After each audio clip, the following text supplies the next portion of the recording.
Hey there, guys. Welcome to another episode of Willambeau Talks. This episode will be history adjacent, not necessarily an episode about a subject in history. In this episode, though, I seek to demonstrate why I became a history major and the subjects I research: African American history, American religious history, and 18th century history. So, how did I begin to pursue history, and why do I still seek to know more? Uh,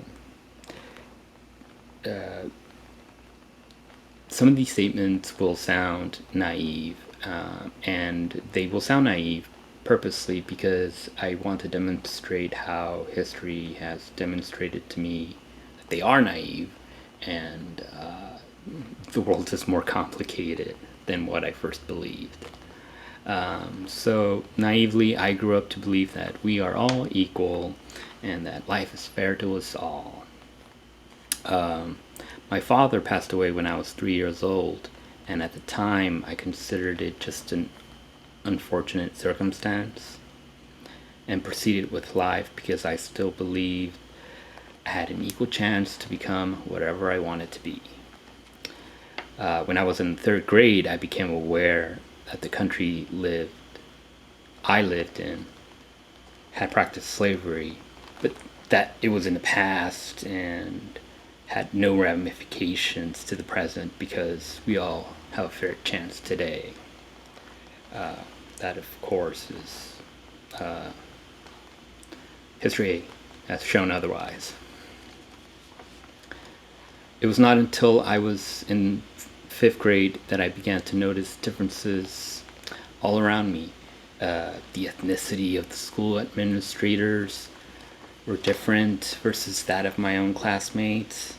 I began to notice wealth gaps. I began to notice that wealth was not necessarily an indicator of hard work.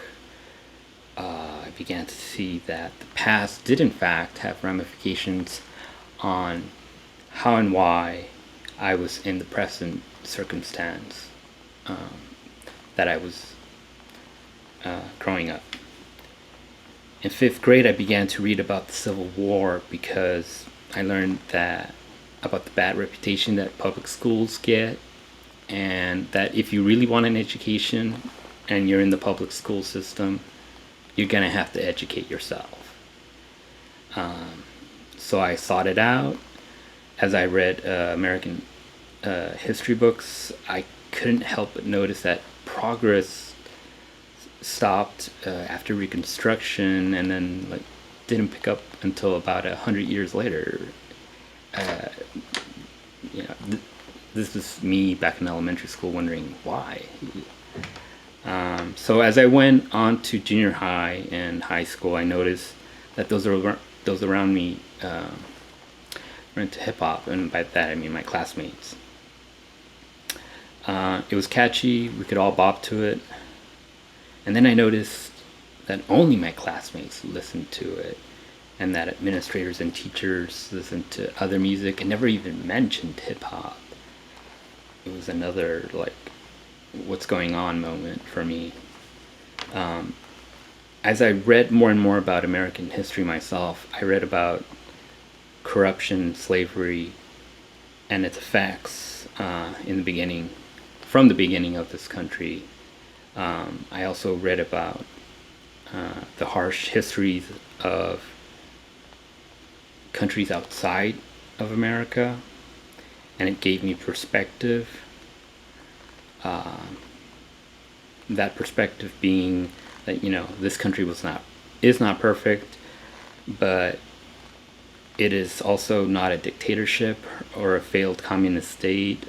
People still want to migrate here to this country because although conditions in their home countries are harsh, they are less relatively harsh here than they are in their home country.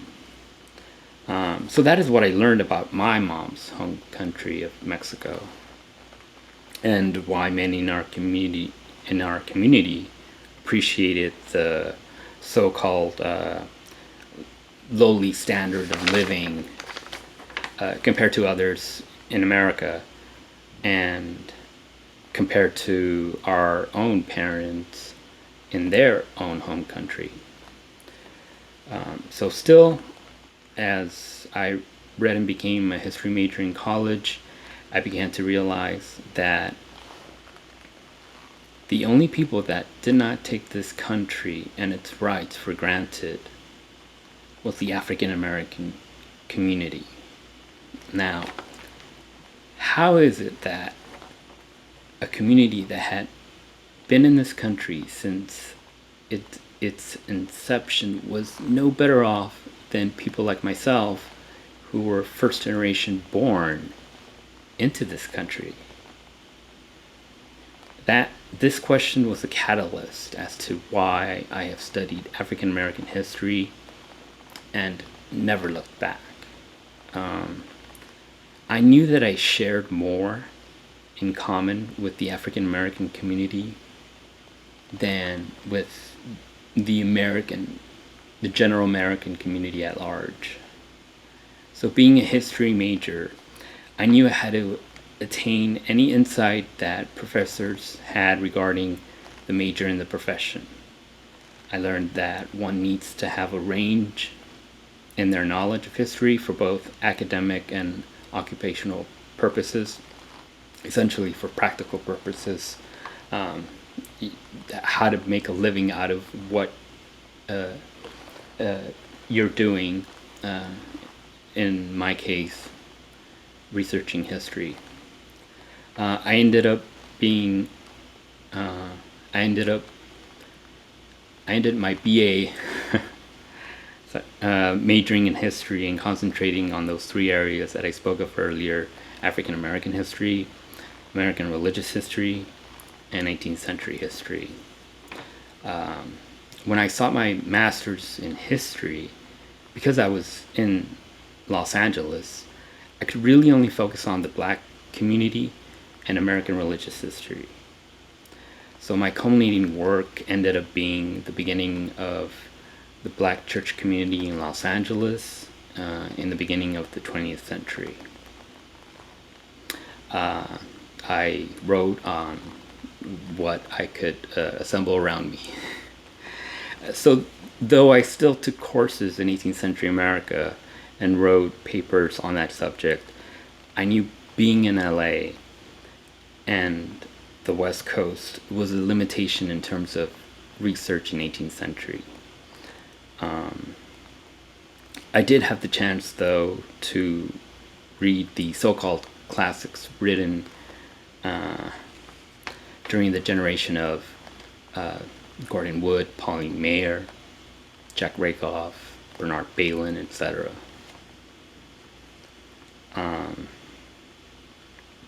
I learned why, as Wood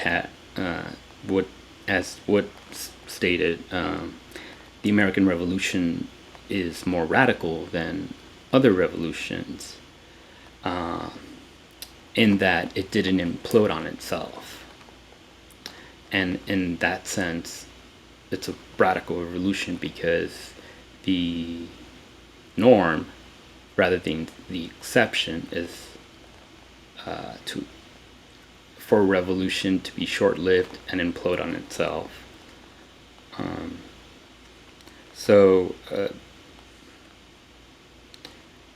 Since its founding, this country has not been overturned into a dictatorship or a monarchy back in that era. It didn't. Nor did it succumb to communism, because Americans were not of the same socioeconomic class.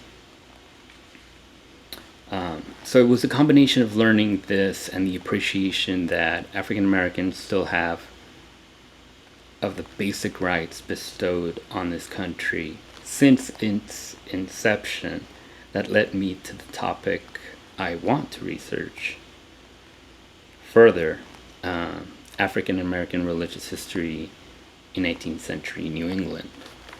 Now, quickly, I will talk about the book that for me was the last nail in the coffin for me to pick this specific subject to concentrate in history. And this book is called, it's written by Dr. Joanne Pope Mellish, and it's called Disowning Slavery, Gradual Emancipation, and Race in New England, 1780 to 1860. And it was in reading this book that I learned that this country has had every opportunity since the beginning to become what it had written in its founding documents. And this book demonstrated how, though it had the opportunity, it did not take the opportunity. And it demonstrated the actions taken by, you could say, the Anglo-Saxon community to not really live up to the initial promise of the founding documents. And so I hope to contribute to history by demonstrating groups or some of the lives of African Americans in New England in the 18th century, and the limitations and opportunities that they had, if there were opportunities, in the 18th century in New England. And this, like I said, is what I hope to contribute to history, and I hope you liked the talk I just made, and I'll see you on the next episode, guys. Thanks.